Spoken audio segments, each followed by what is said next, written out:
गुंगी गुडिया या टीकेवर काँग्रेस ठाम आहे. बोलत नाही म्हणून गुंगी गुडिया शब्द वापरल्याचं सपकाळ म्हणालेले आहे. गुंगी गुडिया अपशब्द नसून वर्णन असल्याचं सपकाळ यांनी म्हटलंय. तर हर्षवर्धन सपकाळांनी माफी मागावी, पोस्ट करणाऱ्यांविरोधात आमचं आंदोलन असल्याचं सूरज चव्हाण यांनी म्हटलेलं आहे. मंत्री पदावरील व्यक्ती एक आमदाराला ज्यांच्या प्रतिमेच्या अनुषंगाने आधीच सांगितलं त्यांना त्यांच्याकरवी पत्रकारांना चूप बसवतात, हे लोकशाहीला आणि एकंदरीत समाज जीवनाला अशोभनीय आहे.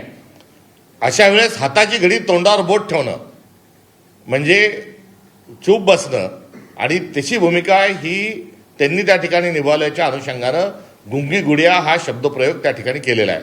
गुंगी गुडिया ही शिवी आहे का? गुंगी गुडिया हा अपशब्द आहे का? गुंगी गुडिया हा काही अनपार्लमेंटरी विषय आहे का? नाही, हे एक वर्णन आहे.